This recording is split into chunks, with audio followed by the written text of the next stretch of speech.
Good afternoon everybody. आज हम class 11 के केमिस्ट्री में कार्बनिक रसायन का परिचय जो हमारा चैप्टर है ऑर्गेनिक केमिस्ट्री का, उसका 5वां लेक्चर शुरू करने जा रहे हैं। ये पूरा चैप्टर हमारा एनसीईआरटी बेस्ड है और इस चैप्टर में आज हम क्रियात्मक समूह और सजातीय श्रेणी के बारे में पढ़ेंगे। तो चैनल को सब्सक्राइब कर दीजिएगा और शेयर भी कर दीजिएगा ताकि आज ज़्यादा से ज़्यादा लोग इसका फ़ायदा उठा सकें। तो चलिए स्टार्ट करते हैं आज का लेक्चर। तो पहली हेडिंग है हमारी क्रियात्मक समूह, जिसे हम इंग्लिश में कहते हैं फंक्शनल ग्रुप। क्रियात्मक समूह क्या होता है? तो किसी भी कार्बनिक यौगिक में उपस्थित ऐसा समूह जो उस यौगिक के रासायनिक गुणों का निर्धारण करता है, उसे हम क्या कहते हैं? क्रियात्मक समूह या फंक्शनल ग्रुप। जैसे एग्जाम्पल में हमने यहाँ लिखा है C2H5OH, जिसे हम कहते हैं एथिल एल्कोहल या एथेनॉल। यहाँ पे क्रियात्मक समूह के रूप में क्या है? OH है। तो यह जो क्रियात्मक समूह OH दर्शा रहा है, यह इसके गुणों को दर्शा रहा है कि इसमें कौन सा रासायनिक गुण पाया जाता है? एल्कोहल का। अब यहाँ पे कुछ क्रियात्मक समूह दिए हैं जिसके नाम भी हैं, जैसे फ्लोरीन, क्लोरो, ब्रोमो, आयोडो। ये सब जो है ये हैलोजन फैमिली के जो है सदस्य हैं, तो इसे हम कहते हैं हैलोजन ग्रुप। ये जो ग्रुप हमारा आता है ये हैलोजन के अंतर्गत आता है। एल्कोहल ग्रुप, जिसका सिंबल होता है सिंगल बॉन्ड OH। थायो एल्कोहल, जिसे हम सिंगल बॉन्ड SH से शो करते हैं। ईथर, आपका O जुड़ा अगर हो, दो एल्किल के साथ अगर आपका ऑक्सीजन जुड़ा हो तो वो ईथर ग्रुप कहलाता है। एल्डिहाइड, जिसका सिंबल होता है सिंगल बॉन्ड CHO। कीटोन, जिसका सिंबल होता है CO। और भी कुछ हमारे ग्रुप हैं, जैसे कार्बोक्सिलिक एसिड, जिसका आपका सिंबल है single bond COOH। Amine, single bond NH2। Amide, single bond CONH2। Cyanide, single bond CN। और नाइट्रो, सिंगल बॉन्ड NO2। तो ये जितने भी हमारे क्रियात्मक समूह हैं, यह एल्किल के साथ जुड़कर, किसी भी एल्किल के साथ, चाहे वो एल्किल आपका मेथिल हो, एथिल हो, प्रोपिल हो, ब्यूटिल हो, पेंटिल हो, कोई भी हो, एल्किल ग्रुप के साथ जुड़कर यह एक दूसरे फंक्शनल ग्रुप के तहत काम करते हैं। अब एक क्रियात्मक समूह वाले जितने यौगिक होते हैं, मतलब कि अगर एल्किल के साथ कोई एक जो है ग्रुप आपका जुड़ जाए। एल्किल क्या होता है इसके बारे में हमने पिछले लेक्चर में आपको बताया था। अगर आपने नहीं देखा है तो वो वीडियो जाके देख लीजिएगा। इस एल्किल का मतलब, अगर एल्किल में कोई भी ग्रुप आपका जुड़ता है, अगर वह ग्रुप एक है तो उसे हम कहते हैं एक क्रियात्मक समूह वाले यौगिक। जैसे यहाँ पे देखिए CH3 के साथ क्या जुड़ा है? CH3 आपका एल्किल का पहला सदस्य है, जिसे हम कहते हैं मिथिल। एल्किल का जो पहला सदस्य है, यहाँ कार्बन की संख्या कितनी है? 1, तो इसे हम कहते हैं मिथिल। अब यहाँ पे जो कार्बन के हैं, यहाँ पे कार्बन कितने बॉन्ड बना रहा है? तो यहाँ पे ये कार्बन जो है ये इसके साथ 3 हाइड्रोजन जुड़ा है और इसकी वैलेंसी 4 होती है। तो कोई दूसरा यौगिक अगर इसके साथ कोई दूसरा समूह जुड़ेगा तो वो एक सिंगल बॉन्ड के थ्रू जुड़ेगा। जैसे यहाँ पे हमने NH2 जोड़ा है एमीन, तो एमीन यहाँ पे सिंगल बॉन्ड के थ्रू जुड़ेगा, तभी इस कार्बन की वैलेंसी क्या होगी? कंप्लीट होगी। तो इस तरीके से जब जो है क्रियात्मक, ऐसे यौगिक जिसमें केवल एक आपका जो है क्रियात्मक समूह जुड़ता है, उसे हम एक क्रियात्मक समूह वाले यौगिक कहते हैं। जैसे CH3NH2, ठीक है, इसे कहते हैं methyl amine. CH3Cl, क्लोरोमेथिल। C2H5OH, ethyl alcohol. C2H5CN, यहाँ पे एथिल साइनाइड। तो ये सब जो है जितने भी हैं यहाँ पे एक एक केवल क्रियात्मक समूह जुड़े हुए हैं, तो ये एक क्रियात्मक समूह वाले यौगिक हो गए। अब अगर क्रियात्मक समूह की संख्या अधिक हो, मतलब किसी यौगिक में एक या एक से अधिक क्रियात्मक समूह जुड़े हों, तो वह होता है बहुक्रियात्मक समूह वाले यौगिक। अब जैसे यहाँ पे OH एल्कोहल ग्रुप आपका 2 बार जुड़ा है, ठीक है, 2 बार जुड़ा है, तो यह बहुक्रियात्मक समूह वाले यौगिक हो गए और इसका नाम होता है एथिलीन ग्लाइकॉल। अगर 2 बार हाइड्रोक्साइड ग्रुप या एल्कोहल ग्रुप जुड़े होते हैं तो उसका नाम होता है एथिलीन ग्लाइकॉल, क्योंकि यहाँ पे कार्बन की संख्या कितनी है? 2 है, और 2 पे क्या होता है? एथ होता है। ठीक, अब यहाँ पे देखिए एक दूसरा हमने एग्जाम्पल लिया है जिसमें एक एल्कोहल ग्रुप जुड़ा है और दूसरा COOH, जिसे हम कार्बोक्सिल ग्रुप कहते हैं। तो यहाँ पे भी 2 ग्रुप जुड़े हैं, एक से अधिक जुड़ा है तो ये भी बहुक्रियात्मक समूह वाले यौगिक हुआ और इसका नाम होता है ग्लाइकोलिक एसिड। ठीक, इसका जो नाम है वो है ग्लाइकोलिक एसिड। तो जो हमारे यौगिक होते हैं क्रियात्मक समूह के बेस पे वो दो टाइप के होते हैं, एक क्रियात्मक समूह वाला यौगिक और दूसरा होता है बहुक्रियात्मक समूह वाले यौगिक। अब अगली हेडिंग आती है सजातीय श्रेणी, जिसे हम कहते हैं होमोलोगस सीरीज। सजातीय श्रेणी क्या होती है? तो जब कार्बनिक यौगिक की एक ऐसी श्रेणी का निर्माण करता है जिसमें समान क्रियात्मक समूह उपस्थित होते हैं और जो यौगिक होता है वह अणुभार के बढ़ते क्रम में व्यवस्थित होता है तथा दो क्रमागत सदस्यों के बीच CH2 का अंतर हो, तो ऐसे श्रेणी को हम कहते हैं सजातीय श्रेणी। मतलब कि कार्बनिक यौगिक की ऐसी श्रेणी जिसमें समान क्रियात्मक समूह उपस्थित हों, वह यौगिक अणुभार के बढ़ते क्रम में व्यवस्थित हो और दो क्रमागत सदस्यों के बीच CH2 का अंतर हो, तो सजातीय श्रेणी कहलाती है। इस सजातीय श्रेणी के कुछ लक्षण होते हैं, जैसे इनका एक सामान्य सूत्र होता है, दो क्रमागत सदस्यों के बीच CH2 का अंतर होता है, दो क्रमागत सदस्यों के अणुभार में 14 इकाई का अंतर होता है, सभी सदस्यों का जो समान विधि द्वारा है उसको समान विधि द्वारा ही बनाया जाता है और क्रियात्मक समूह समान होने के कारण इनके रासायनिक गुण भी समान होते हैं। अणुभार में वृद्धि होने के साथ इनके जो भौतिक गुण होते हैं उनमें परिवर्तन देखा जाता है। अब ये जो आपके सजातीय श्रेणी होते हैं, जैसे यहाँ पे हो गया एल्केन। ठीक है, एल्केन आपने हाई स्कूल में भी इसके बारे में पढ़ा होगा। एल्केन का जो फार्मूला होता है वो होता है CnH2n+2। एल्केन का फार्मूला CnH2n+2 होता है, जहाँ जो n होता है वो नंबरों की संख्या होती है, 1 2 3 4 5 6 कुछ भी।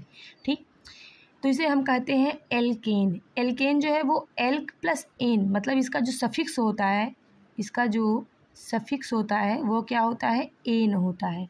ठीक, और जो आपका ये एल्केन होता है इसमें सब के सब बॉन्ड जो आपके होते हैं वो सिंगल बॉन्ड होते हैं। आपको पता है बॉन्ड 3 टाइप के होते हैं, एक सिंगल, एक डबल और एक ट्रिपल। तो एल्केन में सारे के सारे जो बॉन्ड होते हैं वो आपके सिंगल बॉन्ड होते हैं। यहाँ पे n जो होता है वो उसकी कार्बन की संख्या को शो करता है कि कार्बन की संख्या कितनी है। अगर कार्बन की संख्या 1 है तो वहाँ मिथ होगा, 2 है तो एथ होगा, 3 है तो प्रोप होगा, 4 है तो ब्यूट, 5 है तो पेंट, 6 है तो हेक्स, 7 है तो हेप्ट, 8 है तो ऑक्ट, 9 है तो नन, 10 है तो डेक, 11 पे अंडेक, 12 है तो डूडेक, 13 है तो ट्राइडेक और 14 अगर 14 है तो टेट्राडेक। तो इस तरीके से ये जो आपका n है ये कार्बन के परमाणुओं की संख्या को दर्शाता है और उसी के आधार पे हम इसका नॉमिनेशन करते हैं।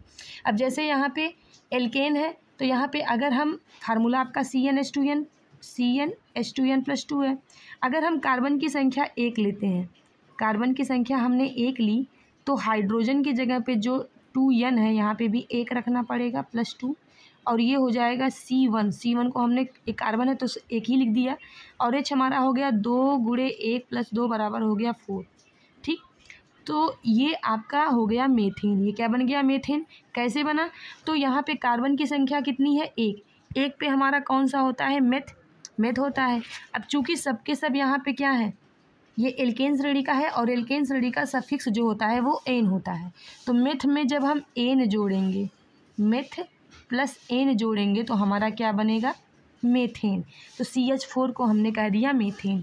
अब इसका स्ट्रक्चर बनेगा इस तरीके से, एक कार्बन और एक कार्बन के साथ 4 हाइड्रोजन जुड़े हैं तो चारों हाइड्रोजन, अब चूंकि हाइड्रोजन की जो वैलेंसी होती है वो 1 होती है, हाइड्रोजन केवल एक बॉन्ड बनाएगा और कार्बन की वैलेंसी होती है 4, तो एक एक हाइड्रोजन कार्बन के साथ एक एक बॉन्ड से जुड़ेंगे और जो कार्बन है वो चारों हाइड्रोजनों के साथ 4 बॉन्ड से जुड़ेगा। तो इस तरीके से हाइड्रोजन और कार्बन दोनों की वैलेंसी क्या हो गई? कंप्लीट हो गई, क्योंकि कार्बन न तो 4 बॉन्ड से अधिक बना सकता है और न 4 बॉन्ड से कम बना सकता है। इसी तरीके से अगर हम यहाँ n की वैल्यू 2 रखें, n की वैल्यू अगर हम इस फार्मूले में 2 रखें तो क्या बनेगा? तो n की वैल्यू 2 रखने पे C हो गया 2, H 2 n की जगह 2 + 2, इसका क्या हो गया?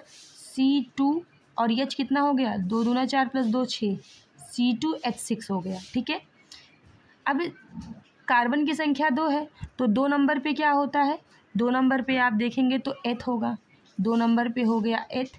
और चूंकि ये एल्केन श्रेणी का फार्मूला है, एल्केन श्रेणी का सफिक्स हो गया एन, तो जब हम एथ में एन जोड़ेंगे तो क्या बनेगा, एथेन। तो इसका नॉमिनेशन क्या हो गया, एथेन हो गया। और इसका जो स्ट्रक्चर है वो कैसे बनेगा, अब कार्बन कितने हैं, 2, आपके जो कार्बन है वो 2 हैं और 2 कार्बन के साथ 6 हाइड्रोजन को जोड़ना है। अब 6 हाइड्रोजन हमको इस तरीके से ऐड करना पड़ेगा, इस तरीके से बैठाना पड़ेगा ताकि कार्बन की वैलेंसी केवल और केवल 4 ही हो, मतलब कार्बन केवल 4 ही बॉन्ड बना सकें। तो हम क्या करेंगे, 3 हाइड्रोजन एक कार्बन के साथ जोड़ दें और 3 हाइड्रोजन हम दूसरे कार्बन के साथ जोड़ दें। तो यहाँ पे जब हमने 3 हाइड्रोजन जोड़ा तो देखिए दोनों कार्बन के 4 बॉन्ड हो गए पूरे। तो इस तरीके से इसका स्ट्रक्चर हो गया जो है CH3 सिंगल बॉन्ड CH3। अब इसी तरीके से अगर N की जगह पे हम 3 रखें तो C3 और H हो जाएगा हमारा 8। तो तीसरे नंबर पे होता है प्रोप, सफिक्स जुड़ेगा एन तो बन जाएगा प्रोपेन। और प्रोपेन का जो स्ट्रक्चर बनेगा वो होगा CH3 CH3 CH3 single bond CH3 के साथ single bond CH3 single bond CH3, ठीक है। इसी तरीके से C4H10 अगर कार्बन की संख्या 4 हुई तो चौथे नंबर पे होता है ब्यूट, सफिक्स जुड़ा एन तो बन गया ब्यूटेन। और ब्यूटेन का स्ट्रक्चर हम इस तरीके से बनाएंगे। C5H12 5 कार्बन होने पे पेंट होता है, सफिक्स हो गया एन बन गया पेंटेन। और सब के सब जो है आपके 5 कार्बन 1 2 3 4 5 कार्बन हो गए। और कार्बन की के 4 बॉन्ड पूरे करते करते हमने हाइड्रोजन को समान भागों में बांट दिया। तो CH3 single bond CH2 single bond CH2 single bond CH2 single bond CH3 हो गया ये पेंटेन। अब दूसरी जो सजातीय श्रेणी होती है वो होती है एल्कीन। दूसरी सजातीय श्रेणी का नाम एल्कीन है और इसका जो फार्मूला होता है वह CnH2n होता है, CnH2n, ठीक। एल्कीन जो आपका है वो एल्क प्लस इन से बना है, एल्क प्लस इन से, इसलिए इसका जो सफिक्स होता है, सफिक्स का मतलब होता है अनुलग्न, जो पीछे जुड़ता है। तो सफिक्स इसका जो होगा वो क्या होगा, इन, ठीक है।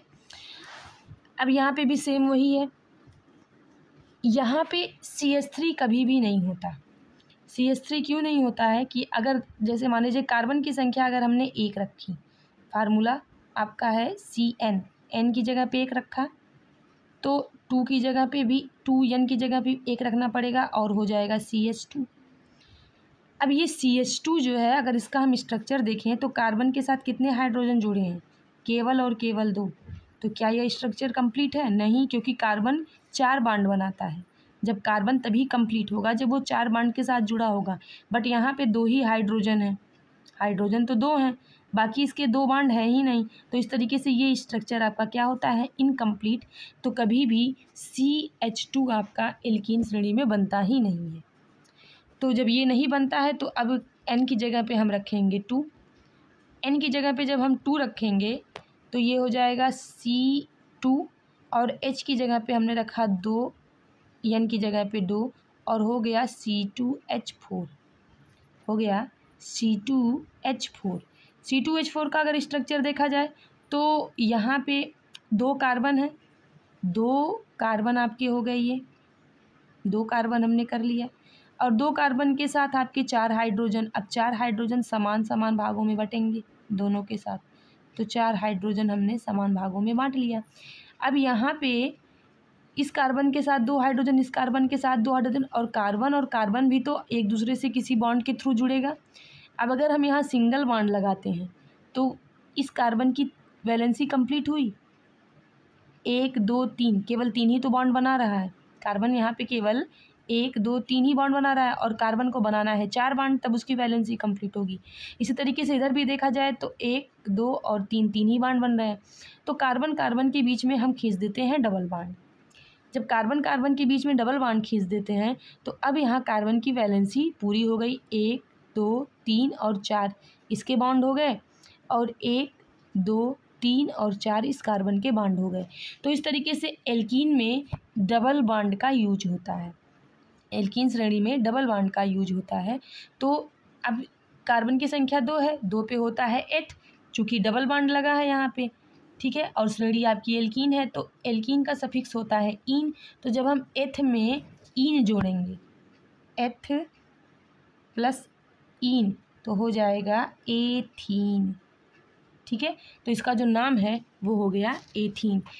अब मेथीन यहाँ नहीं बनता क्योंकि कार्बन C1H2 होगा और कार्बन की वैलेंसी किसी भी तरीके से वहाँ कंप्लीट नहीं होगी, तो मेथीन इस श्रेणी में नहीं बनता है।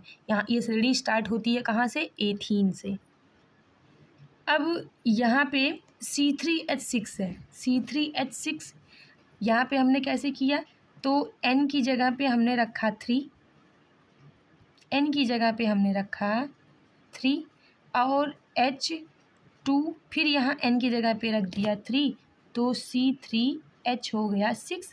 अब तीसरे नंबर पे क्या आता है? प्रो।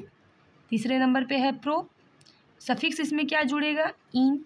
तो प्रोप में जब हम ईन जोड़ेंगे तो क्या बन जाएगा? प्रोपीन। प्रोप में ईन जोड़ने पर बन जाता है प्रोपीन। स्ट्रक्चर देखेंगे तो यहाँ पे C3H6 का स्ट्रक्चर कैसे बनेगा? अब यहाँ पे जो C3 है वो 3 कार्बन है, 1 2 3, 3 कार्बन है। अब ये 3 कार्बन जो हैं इसके साथ 6 हाइड्रोजन जुड़े हैं। तो अगर हम पहले कार्बन के साथ की वैलेंसी पूरा करना चाहें तो ये तीनों कार्बन एक दूसरे से हमने मान लिया सिंगल बॉन्ड के थ्रू जुड़े हैं। अब अगर हम यहाँ पे एक कार्बन की वैलेंसी इसकी पूरी करनी चाहें तो इस कार्बन के साथ हमें कितने हाइड्रोजन बढ़ाने पड़ेंगे? 3। कितने हाइड्रोजन बढ़ाने पड़े? 3। तब इस कार्बन के 4 बॉन्ड कंप्लीट होंगे, 1 2 3 4, 4 हो गए पूरे। इसके 4 बॉन्ड पूरे करने के लिए हमें क्या करना पड़ेगा? यहाँ भी हाइड्रोजन बढ़ाना पड़ेगा क्योंकि 6 हाइड्रोजन है तो 3 तो हो गए, अभी 3 बचे हैं। तो 1 हाइड्रोजन हमने इधर बढ़ा दिया, 1 हाइड्रोजन हमने इसके साथ इधर लगा दिया। अब इस कार्बन की भी अगर चेक किया जाए तो देखिए 1 2 3 4, 4 बॉन्ड हो गए पूरे।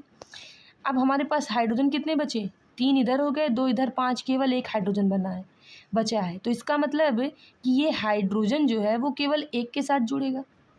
एक के साथ अगर जुड़ेगा तो हमने 1 हाइड्रोजन यहाँ बैठा दिया, 1 हाइड्रोजन बैठा दिया तो क्या इस कार्बन की वैलेंसी कंप्लीट हुई? इस कार्बन के 1 2 2 ही बॉन्ड हुए। अगर हमने यहाँ पे डबल बॉन्ड लगा दिया तो भी तो इसके केवल 3 ही बॉन्ड कंप्लीट हुए, 3 ही बॉन्ड कंप्लीट हुए। तो स्ट्रक्चर कंप्लीट हो रहा है? नहीं, ये भी स्ट्रक्चर क्या हो रहा है आपका? गलत हो रहा है। तो इस तरीके से जो इसका स्ट्रक्चर बनेगा वो कैसे बनेगा? अब इसको कंप्लीट करने के लिए हम यहाँ क्या करेंगे कि यहाँ पे हमने रख दिया CH2, डबल बॉन्ड लगा दिया CH, सिंगल बॉन्ड CH3, ठीक है। अब यहाँ पे देखा जाए तो ये कार्बन के साथ कितने हाइड्रोजन हो गए? 3, 3 और 1 4, ये आपके हो गए कंप्लीट। इस कार्बन के साथ देखा जाए तो 1 हाइड्रोजन आपका, यहाँ पे इसको हम इस तरीके से बना दें, अगर CH डबल बॉन्ड CH और CH तो इस कार्बन के 3 हाइड्रोजन आपके हो गए कंप्लीट और 1 बॉन्ड इधर है, 4 हो गए। इस कार्बन का देखा जाए तो 2 1 3 1 4, इसके भी 4 बॉन्ड पूरे हो गए। इस कार्बन का देखा जाए तो 2 1 3 1 4, इसके भी 4 बॉन्ड पूरे हो गए। तो इस तरीके से प्रोपीन का जो स्ट्रक्चर है वो इस तरीके से कंप्लीट होता है। मतलब हमको हाइड्रोजन को इस तरीके से व्यवस्थित करना है ताकि कार्बन के 4 बॉन्ड हो जाएं पूरे। अब एल्कीन श्रेणी है तो बीच में डबल बॉन्ड कहीं भी लगेगा। इसी तरीके से C4H8, तो C पे 4 कार्बन, 4 पे होता है ब्यूट और आपका श्रेणी एल्कीन है तो हो गया ब्यूटीन। इसका ब्यूट में इन जोड़ेंगे, ब्यूटीन बन जाएगा और इसका स्ट्रक्चर आपका इस तरीके से है। ज़रूरी नहीं है कि यह स्ट्रक्चर ऐसे ही बने, इसका स्ट्रक्चर हम दूसरे तरीके से बना सकते हैं। जैसे इसका स्ट्रक्चर देखिए यहाँ बन रहा है, ये हमने लिख दिया CH2 हो गया, डबल बॉन्ड लगा दिया, ठीक है। C 4 बॉन्ड कितने आपके? 4 है, 1 2 3 और 4, 4 कार्बन कर लिए, 2 हाइड्रोजन। अब इस कार्बन के साथ हमने 2 हाइड्रोजन कर दिया और 2 बॉन्ड लगा दिए तो 4 इसके कंप्लीट हो गए। इस कार्बन के साथ देखा जाए 2 बॉन्ड इधर है, 1 बॉन्ड इधर हो गया, कितने हो गए? 3, 1 हाइड्रोजन जोड़ दिए, 4 इसके भी कंप्लीट हो गए। इस कार्बन के साथ देखा जाए अगर तो यहाँ पे आपका 2 1 3 हो गए, अभी आपके पास बचे हैं 5 हाइड्रोजन, तो 3 तो इसके साथ हो गए, 3 इसके साथ हो गए। यहाँ देखा जाए तो क्या होगा? 2 1 3 3 6, 2 हो गए आपके 8, CH2 हो गया और इसके बॉन्ड हो गए क्या, कंप्लीट। इस तरीके से भी हम इसका स्ट्रक्चर बना सकते हैं। तो स्ट्रक्चर हम किसी भी तरीके से इसको बना सकते हैं, ज़रूरी नहीं है कि डबल बॉन्ड दूसरे नंबर पे लगा, डबल बॉन्ड पहले नंबर पे भी लगा सकते हैं, तीसरे नंबर पे भी लगा सकते हैं, दूसरे नंबर पे भी लगा सकते हैं। बट हमको चेक ये करना है कि कार्बन की वैलेंसी जो है वो 4 ही रहे, मतलब उसके बॉन्ड 4 ही बने, 4 से वो अधिक या कम बॉन्ड ना बना पाए। इसी तरीके से C5H10 है तो 5वें नंबर पे पेंट होता है, सफिक्स इसका होगा इन, हो जाएगा पेंटीन, और इसका स्ट्रक्चर हम इस तरीके से बनाएंगे। अब यहाँ पे स्ट्रक्चर देखिए, आपका जो बॉन्ड डबल बॉन्ड लगा है वो लगा है दूसरे नंबर पे, ये पहला नंबर दूसरे नंबर पे लगा है, तो हम इसमें चाहें तो इस डबल बॉन्ड को हम तीसरे नंबर पे भी लगा सकते हैं या चौथे नंबर पे भी लगा सकते हैं। इसी तरीके से जो अगला सजाती श्रेणी हमारी आती है उसका नाम है एल्काइन। एल्काइन का मतलब होता है ट्रिपल बॉन्ड। जब उसमें कौन सा बॉन्ड जुड़ा हो, ट्रिपल बॉन्ड, तो उसे हम कहते हैं ये एल्काइन ग्रुप है। इसकी पहचान है जब इसमें ट्रिपल बॉन्ड मौजूद हो। फार्मूला इसका है CnH2n-2। इसमें सफिक्स क्या होता है, ये एल्क प्लस आइन से बना है, तो इसका जो सफिक्स होता है वो होता है आइन, सफिक्स इसका आइन हो गया। अब यहाँ पर भी हम अगर हम C1H1 रखें, कार्बन की संख्या अगर 1 रखें तो हाइड्रोजन 2 × 1 - 2 बचा आपका C, और H आपका हो गया 0, तो अकेला कार्बन क्या करेगा, नहीं कुछ कर पाएगा। ठीक, तो इस तरीके से यहाँ भी मेथाइन नहीं होता है, मेथाइन यहाँ पर भी क्या हो गया, कट हो गया, मतलब यहाँ मेथ का भी उपयोग नहीं होता है। अब हम कार्बन की रखेंगे दूसरा नंबर, कार्बन का हमने रखा संख्या 2, तो देखते हैं क्या इफेक्ट पड़ता है।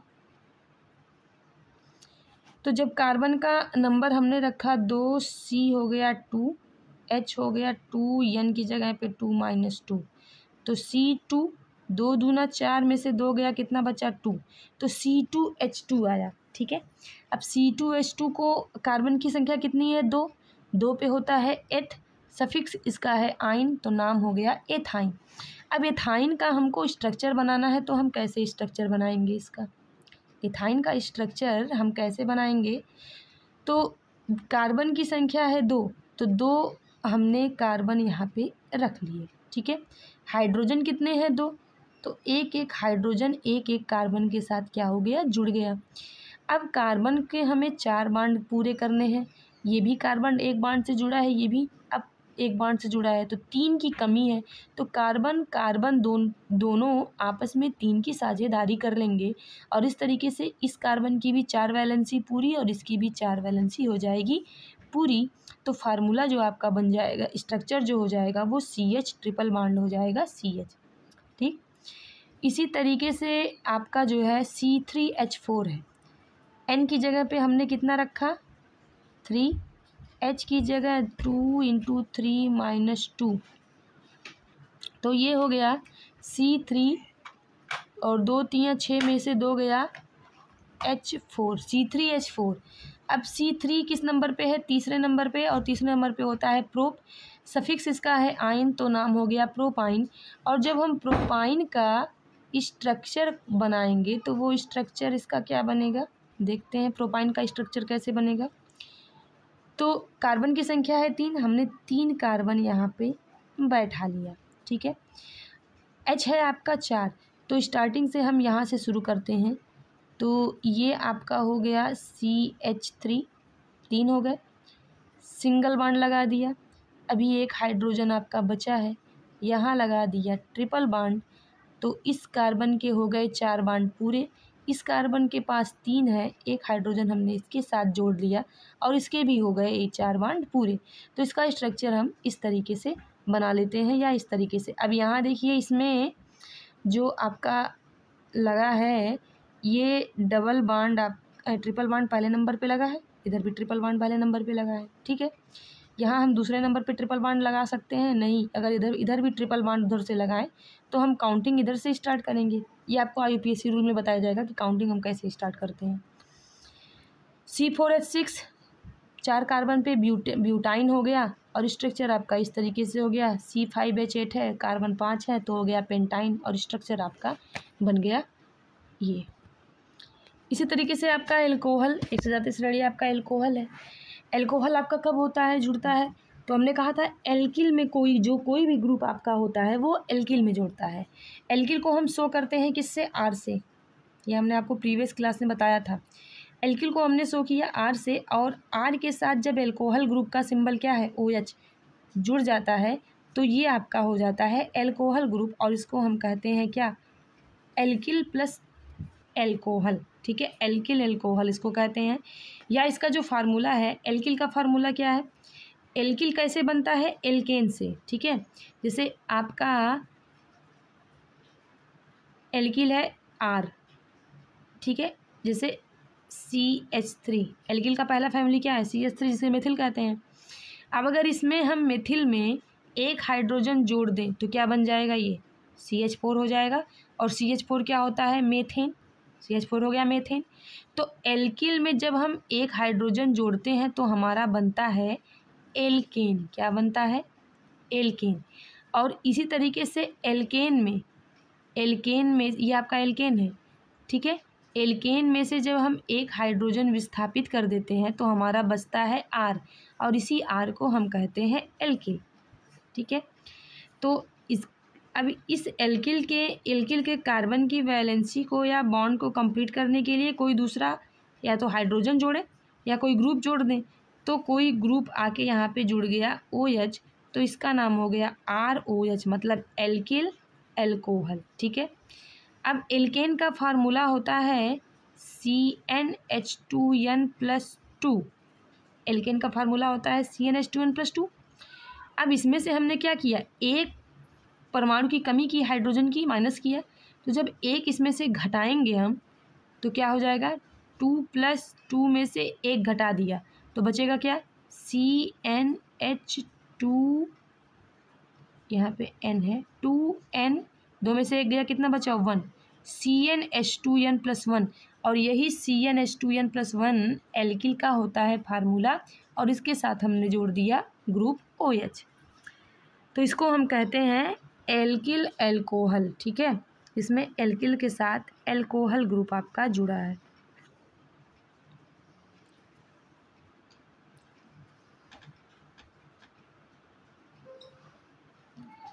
अब जैसे यहाँ पे हम पहला लिखते हैं, अगर यहाँ पे n की जगह पे 1 रखा, n की जगह पे रखा 1, तो हो गया C1।